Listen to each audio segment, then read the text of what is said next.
أعوذ بالله من الشيطان الرجيم بسم الله الرحمن الرحيم الحمد لله رب العالمين الرحمن الرحيم مالك يوم الدين إياك نعبد وإياك نستعين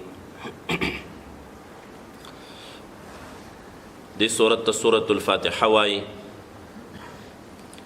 سنه څه د دې صورت متعلق مخکې مسله بیان شوې وه. دا صورت اساس القرآن باندې هم مشهور ده.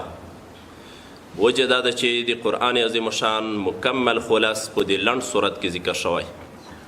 همدغه وجه ده چې په ترتیب عثماني کې د قرآن کریم په سر کې دا صورت راوړل شوی. کني ترتیب نزولی کې خدا لومړنی صورت نه ده. اقرأ باسم ربک الذي خلق اغه صورت لومړنی صورت و 15 لومړنی آیتونه د سورة العلق اول را نازل شوي وو. خو سورة الفاتحه د قرآن کریم په سر کې ځکه ذکر کیږي چې دې ته اساس القرآن د قرآن کریم بنیاد هم ویلی کیږي. القرآن هم ورته ویلی شوي دي. علامه الوسی رحمه الله په تفسیر روح المعانی کې تقریبا تر 100 پورې د دې نومان ذکر کړي دي. او قرآن عظیم شان کې څو مضامین دي چې ذکر کیږي هغه ټول دلته په سورة فاتحه کې شته. قرآن کریم کې د الله توحید ذکر کیږي، یووالی. الحمدلله کې د الله توحید هم بیان شو. حمد او ثنا یوازې الله عز وجل لره دي، د الله یووالی په دې کې بیان شو. په قرآن عظیم شان کې ربوبیت د الله عز وجل ذکر کیږي. الله رب دی، الله پالونکی دی. تربیت المخلوق هغه په رب العالمین کې ذکر شو.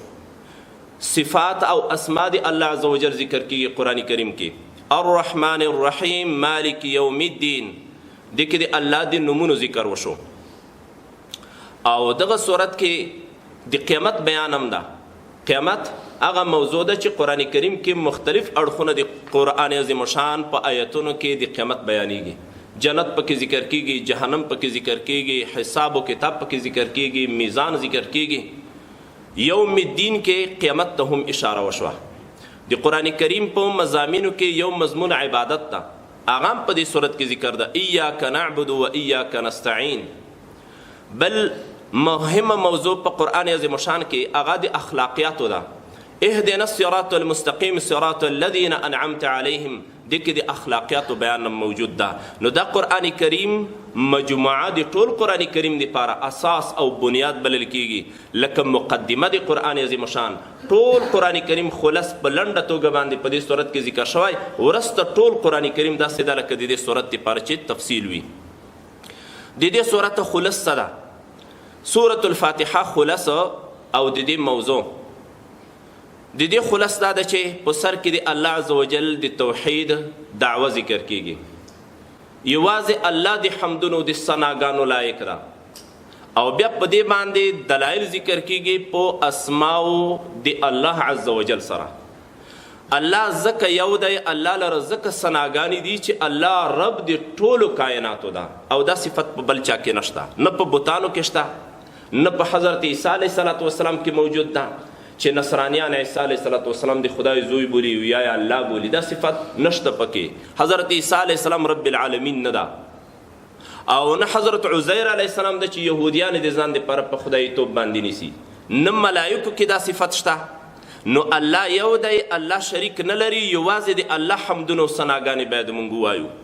الله رحمان او رحیم ذات دی، دام دی الله په توحید باندې دلایل دي. مالک یوم الدین دی ورځې د جزا مالک او حقدار او بادشاه یوازې یو الله دی. دا صفت په بل چا کې نشته. نو ځکه الله یو دی، الله شریک نه لري. نو یوه موضوع الله یو دی شریک نه لري، دا د الله په نومونو باندې چې دا بیا بیرته دلایل دي د الله په توحید او یووالي باندې دا ذکر کیږي. او د دې نه وروسته بیا نتیجه د دې توحید ذکر کیږي. کله چې زموږ عقیده جوړه شوه چې الله یو دی، الله هیڅ شریک هم نه لري، نو څه کول پکار دي؟ ایاک نعبد و ایاک نستعین. دا بیا نتیجه ده. یوازې به موږ الله ته بندگی کوو، نو الله نه ما سوا به هیچ چاته عبادت نه کوو. یوازې به د الله نه کومک موږ غواړو، د الله نه به مدد، د غیر الله نه به د بل چا نه به موږ بیا کومک نه غواړو. یوازې الله نه به موږ مدد غواړو. دا به نتیجه شي. او د هغې نه وروسته بیا دعا ذکر کیږي. او د دعا هغه طریقه کله هم چې ته د الله نه غوښتنه کوي، اول به د الله د توحید عقیده ساتي، بیا به د الله بړایي بیان کړي، د الله صفتونه به بیان کړي، او د هغه نه وروسته به بیا دعا کوي. خو د دعا آداب اهمه دعا به ته مخکې کوي. د انسان په ټول ژوند کې اهمه دعا د صراط مستقیم دعا ده، اهدنا الصراط المستقیم. خدای په سمه لارم روان کړي، چې په سمه لاره باندې موږ روان شو، هم په دنیا کې کامیابي ده او هم په آخرت کې کامیابي ده. نو اهدنا الصراط المستقیم دعا بیا ذکر کېږي، او بیا دعا کې د صراط مستقیم هغه عملی مصداق ښودل کېږي. صراط مستقیم د چا لاره وه؟ ژوندی مثال به یې څوک وي؟ صراط الذین انعمت علیهم، دا خو دغه خلکو لاره وه چې الله عز وجل په دوی باندې انعام کړی و، چې دا بیا په بل صورت کې منعم علیهم څلور ډلې ذکر کېږي. ومن يطع الله والرسول فأولئك مع الذين أنعم الله عليهم من النبيين والصديقين والشهداء والصالحين وحسن أولئك رفيقا. څلور ډلې ذکر کېږي، او د دې څلورو ډلو کار نو د دوی ملګرتیا هغه موږ ته په اطاعت الله او اطاعت الرسول سره میلاویږي، چې د الله اطاعت وکړو، قرآن کریم باندې عمل، رسول الله صلی الله علیه وسلم احادیثو باندې عمل وکړو، نو د انبیاو سره، د شهداو سره، د صالحینو، د صدیقینو سره، دا څلور ډلې دي. دې سره به د قیامت په ورځ باندې زموږ حشر وي. ژوندي مثالونه بس دغه دي. انبیاو څه کول؟ دا صراط مستقیم ده. صدیقینو څه کول؟ د ابوبکر صدیق معمولات وګورئ. شهداو څه کول؟ عثمان ابن عفان شهید شوی، عمر فاروق په شهادت رسیدلی، حضرت علی کرم الله وجهه دا په شهادت رسیدلی.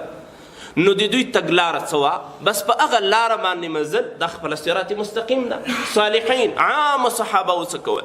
عامو تابعینو څنګه تګلاره وه؟ د تبع تابعینو څنګه کردارو؟ دا په خپله صراط مستقیم ده. موږ 5 وخته لمانځه کې بس همدغه سوال د الله نه کوو، ای الله موږ ته صراط مستقیم را نصیب کړي. دا اهمه دعا ده.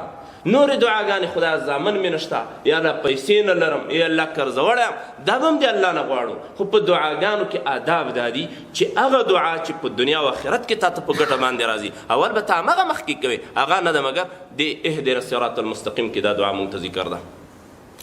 دا صورت کې ډېرې خوندورې نکتې موجودې دي. وړکای صورت ده. حضرت علی کرم الله وجهه به وی دومره علم لما سر را سره ده که زه په صورت بقره باندې تفسیرونه ولیکم 9 خان به دا نشي وړلی. سبحان الله. نو په دې کې بې شمېره نکتې موجودې دي. وړکای صورت ده، خو زښت ډېر خلص په دې کې موجود ده. 5 په دې کې د الله نومان ذکر دي. تاسې ورته وګورئ، الله ده، رب ده، رحمان، رحیم، مالک. 5 نومان د الله عز وجل په صراحت سره په دې وړکي صورت کې ذکر دي. او 5 نومونه د الله عز وجل بیا اشارتن ذکر دي. اشارتن ذکر دي لکه په دې کې ذکر دي الله محمود دی، دا الحمدلله نه راوفهمېده. الله هغه ذات دی چې خلک صفتونه بیانوي، ځکه موږ وایو الحمدلله، ټولې ثناګانې یوازې الله لرې دي. نو الله محمود دی. ایاک نعبدو چې کله موږ وایو نو راوفهمېده الله معبود دی، بندګي یوازې الله ته کېږي. کله چې موږ ایاک نستعین وی دین دریم نوم راوفهمېده الله مستعان دی، هغه عظیم ذات دی چې له دنه خلک کومکونه غواړي. او چې کله موږ وی اهدنا الصراط المستقیم څلرم نوم دی الله راوفهمېده چې الله هادي ذات دی، هادي دی، په سمه لاره باندې الله خلک روانوي. او چې کله دا ووایي چې انعمت علیهم 5م نوم دی الله ترنه راوفهمېده چې الله منعم دی، دا انعامات چې کوي دی الله کوي، دی الله نه ما سوی بل ذات نشته. 5 اشارتن دی الله نومان په دې کې ذکر دي. 5 قسمه معارف په دې صورت کې ذکر دي. 5 معرفتونه، 5 پیژندګلوي دی الله ذات مونږ ته را پیژندل کېږي. الحمدلله. دی الله ربوبیت مونږ ته را پیژندل کېږي. دی الله صفات مونږ ته را پیژندل کېږي. الرحمن الرحیم مالک یوم الدین. او مونږ ته طریق الحق دا را پیژندل کېږي. اهدنا الصراط المستقیم. دا چې په دې دومره لارو کې صراط مستقیم سوال ترغیب الله مونږ ته را کوي، نو دا طریق الحق د حق لار همدغه د الله دې مونږ تاسو ټولو ته را نصیب کړي. او 5 مونږ ته اهل الحق هم را پیژني. هغه څوک چې په دې لاره باندې مزل کوي، په دې حق لاره باندې، هغه څوک دي؟ الذين انعمت عليهم. صراط الذين انعمت عليهم. چاته انعام ور باندې کړی چې هغه 4 قسمه خلک دي. انبیا دي، صدیقین دي، شهدا دي او صالحین دي. نو 5 معارف په دې لنډ صورت کې مونږ ته ذکر کېږي. 5 قسمه عبادات په دې صورت کې مونږ ته ذکر شوي دي. 5 قسمه عبادات. تسمیه د بسم الله ویل د خپله یو عبادت ته الله دې موږ ته رانصیب کړي. تحمید پکې ذکر ده. تحمید د په عبادت کې یو بل عبادت ته د الله ثناګانې ویل. او په دې کې دریم قسم عبادت ذکر ده تعبد. ایاک نعبد، تعبد الله ته ځان عابد جوړول د په دې کې ذکر دي. او څلورم قسم ته استعانت پکې ذکر ده. یوازې د الله نه کومک غوښتل دا یو بهترین عبادت دی په عباداتو دی الله عزوجل کې. الله دې موږ ته رانصیب کړي. او پنځم نمبر دعا چې مخ العباده په حدیث کې ورته ویل شوي دي. الدعاء هو العباده، الدعاء مخ العباده، د عبادت مغز دی. دا هم په دې صورت کې ذکر دي. اهدنا الصراط المستقیم، الله نه موږ سوالونه کوو الله په سمه لاره باندې موږ روان کړي. نو پنځه قسمه عبادات په دې لنډ صورت کې ذکر دي. په دې لنډ صورت کې پنځه قسمه خلق ذکر شوي دي. په دې صورت کې حامدین ذکر دي. څوک چې حمدونه دی الله وای حامدین، دا هغه خلق دی قرآن کریم کې الله صفت کړی ده حمد ویونکي خلق. او په دې کې عابدین ذکر دي. ایاک نعبد، څوک چې الله ته عبادت کوي هغه عابد بلل کېږي، عابد. او د عبادت خاص فضایل دي په حدیثو مبارکو کې. نو عابدین په دې کې ذکر دي. او په دې کې دریم نمبر منعم علیهم خلق ذکر دي. صراط الذین انعمت علیهم، دا درې قسم خلق محمود او نیک خلق دي. الله دې موږ په دې دریو کې راولي. الله دې موږ حامدین او عابدین کې، الله دې موږ منعم علیهم وګرځوي. او دو قسم خلق بیا بیکاره خلق ذکر کېږي. یو مغضوب علیهم دي چې د خدای غضب او قهر دوی ته متوجه وي، خدای هم دې وساتي. او بل په دې کې ضالین ګمراه ذکر کېږي چې هغه د ناپوهۍ له امله ګمراه وي او سمه لاره دوی غلطه کړې وي. دا دو قسمه بیکاره خلق، مذموم خلق په دې کې ذکر دي. دا لنډ صورت ګورئ او دومره زیاتې نکتې چې په دې صورت کې موجود دي. الله عز وجل دې موږ په دې صورت باندې عاملین وګرځوي. بسم الله الرحمن الرحیم. بسم شروع کوو په نوم د الله عز وجل باندې. مفسرین فرمایي دا با لپاره د استعانت ته، نو معنی بیا داسې کوو. او اکثر مفسرینو قولو هم ورسره مقدر کړی ده. قولو تاسو ووایئ بسم الله په استعانت او کومک د نوم د الله عز وجل. الرحمن هغه الله چې مهربانه ذات دی په عامې مهربانۍ باندې. الرحیم او هغه الله چې مهربانه دی په خاصې مهربانۍ باندې. نشرع مونږ شروع کوو. نو معنی دا شوه مونږ د قرآن عظیم شان شروع د الله په نوم باندې کوو، د الله د نوم په کومک باندې کوو. درې نومونه په دې بسم الله کې ذکر شول. مشرکانو به چې کله کوم کار شروع کاو نو بیا به د بتانو نومان پکې اخیستل، بسم الله والمنات والعزا. او په دې بسم الله کې د الله بهترین نومان ذکر شول. الله دا اسم ذات دی، الله دی، دا د الله هغه نوم دی چې د الله نه ما سوای په هیڅ چا باندې اطلاق نه دی جایز. الله یوازې د الله نوم دی. الرحمن الرحیم ورسته خو صورت ذکر کېږي او په دې کې موږ د الله نه صراط مستقیم غواړو. ورسته نو د رجا صفتونه پکې ذکر شول، د امید والا. د الله دو قسمه صفتونه دي، یو د قهر او د غلبې والا، د غضب والا صفتونه دي. الله قهار ذات دی، الله عز وجل سزاګانې ورکوي خلکو ته، عزیز ذو انتقام ذات دی الله. یو د الله رحماني صفتونه دي، د امید والا. رحمان او رحیم دا د الله د امید والا صفتونه دي. الله مهربانه دی په عامې مهربانۍ. یو رحمت مخلوق دی، یو رحمت دی خالق. دا خپل مابین کې فرق سره لري. موږ تاسو پښتو کې هم کله وایو پلانکی ډېر مهربانه دی، مهرباني پکې موجوده ده. نو یو د مخلوق مهرباني ده. د مخلوق مهرباني رقة القلب، پښتو کې موږ تعبیر تر نه کوو د زړه نرمۍ ته ویل کېدلی شي. یو سړي په چا باندې زړه نرم شي، یو ماشوم هلته ولوېږي وخ خوږ شو لکه چې زړه هم درد ور باندې وکړي. نو دا د مخلوق صفات دي. د خالق الله عز وجل جسم او لو قلب له دې شیانو څخه الله منزه ذات دی. د الله عز وجل رحمت بیا افاظة الخير، تفضل او احسان على العباد من غیر غرض ومن غیر عوض، بلا غرض او بلا عوض. یو چا باندې احسان او مهرباني کول بس دې ته رحمت دی الله وایي. د الله عز وجل دواړه صفتونه داسې ذکر شول چې په هغې کې د رحمت معنا پرته ده، مهرباني پکې پرته ده. دا بیا ځان ته بحثونه دي چې رحمان او رحیم خپل مابین کې څه توپیر لري، خو یوازې دومره لنډه معنی کوو موږ تاسو د اسانتیا دپاره. الرحمن الله مهربانه دی په عامې مهربانۍ باندې. ان د الله مهرباني په کافرانو باندې هم ده. نو ځوانۍ ورکړي دي، ژوند دې ورکړی، روزي ورکوي الله، روغ صحت یې ورکړی، دا د الله د مهربانۍ برخه ده. او الرحیم بیا دا معنی الله په خاصو مهربانۍ باندې مهربانه دی. دی الله عامې مهربانۍ په دنیا کې دي، خاصې مهربانۍ په دنیا کې هم شته او آخرت کې هم. دنیا کې خاصې مهربانۍ، یو کس الله پیغمبر جوړوي، هر سړی خو نه دی پیغمبر. یو کس ته الله ایمان نصیب کوي، هر سړي ته ایمان نه دی نصیب کړه. یو سړي ته الله علم نصیب کوي، د جهاد توفیق ورکوي، حافظ د قرآن جوړوي. دا دی الله خاصې مهربانۍ دي. نو دا دی الله دی رحیم دی مصداق معناګانې دي. او قیامت کې هم دی الله خاصې مهربانۍ دي. یو سړی په خپل فضل کرم باندې بخي، جنت ته بیایي، کافر بیا نه بیایي، لوړې درجې ورکوي. اعمال په لحاظ ټیټې درجې وي، په خپل فضل کرم لوړه درجه ورته نصیب کړي. دا دی الله خاص رحمتونه دي. الله دې موږ ته تاسو ته را نصیب وګرځوي. الرحمن چې الله مهربانه دی په عامې مهربانۍ باندې، الرحیم او هغه الله چې مهربانه دی په خاصو مهربانیو باندې. الحمد لله رب العالمین، الحمد ټولې ثناګانې چې د الله عز وجل د شان سره مناسبې دي، لله یوازې یوازې الله عز وجل لره دي.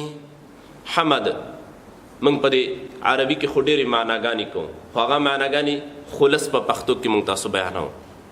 حمد ویلې کېدلی شي د الله عز وجل د الله د شان سره مناسبو صفتونو باندې یادول او په زړه کې عقیده ور باندې درلودل او په عمل کې دغه په مقتضا باندې تلل، بس دې ته حمد وایي.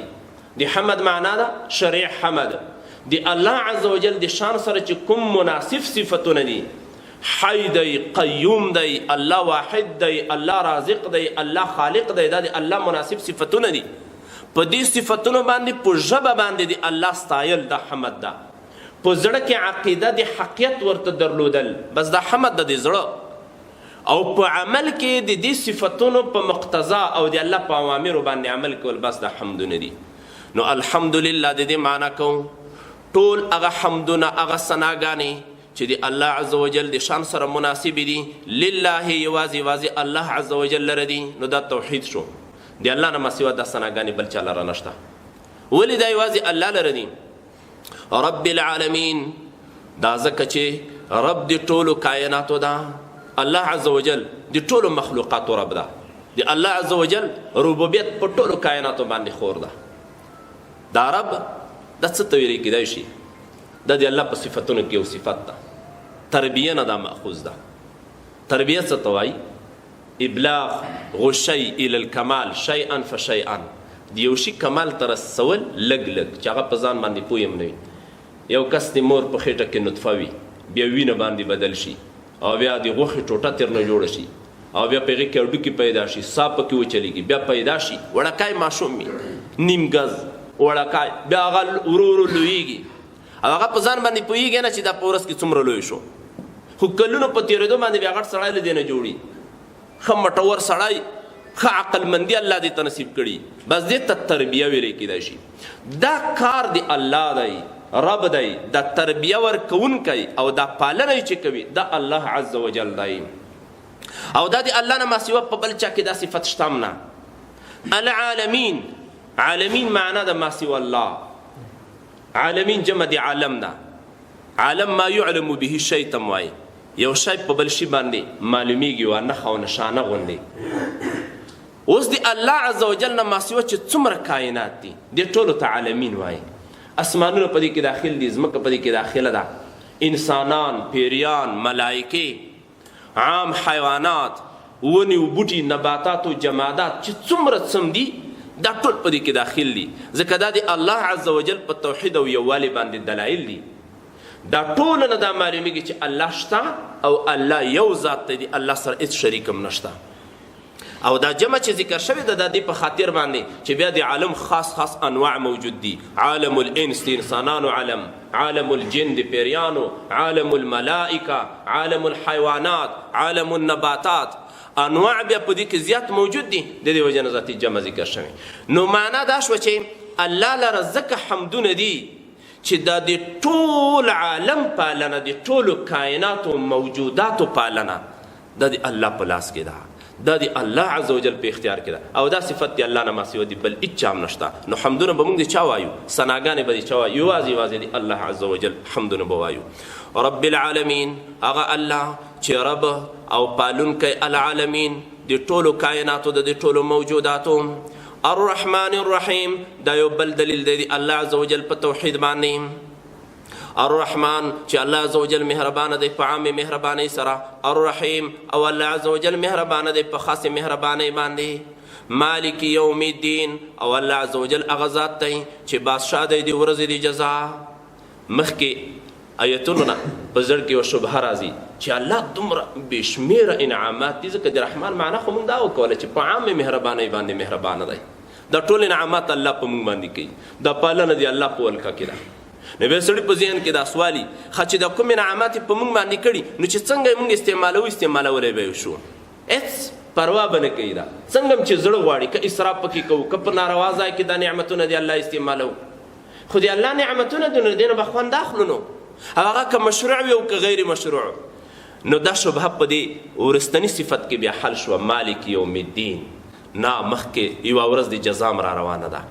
دین د په معنا د جزا او د بدلې هغه داسې ورځ ده چې په دنیا کې موږ څه کړي دي نعمتونه خو الله را باندې کړي خو دا به اوس په مشروعه توګه باندې استعمالو د الله د قانون موافق به استعمالو که چېرته په دې کې له موږ نه نامشروعې کړنې ترسره شوې بیا ورځ د جزا را روانه ده په هغه ورځ باندې الله عز وجل بیا له موږ سره حساب و کتاب کوي مالک یوم الدین الله عز وجل مالک دی بادشاه دی د ورځې د جزا اللهم صل على سيدنا ومولانا محمد وعلى آل سيدنا ومولانا محمد وبارك وسلم عليه دعوك الحمد لله رب العالمين والعاقبة للمتقين والصلاة والسلام على رسول الله على رسوله خير خلقه محمد وعلى آله وأصحابه أجمعين يا الله ستار ځان په نصیب کې مغفرت دې ګناه راته وکړي رب کریم موږ په قرآن عظیم شان باندې عاملین وګرځوي الہ العالمین خدا دې قرآن عظیم شان په احکاماتو باندې موږ ته د عمل کولو توفیق را نصیب کړي صلی الله تعالی علی رسوله خیر خلقه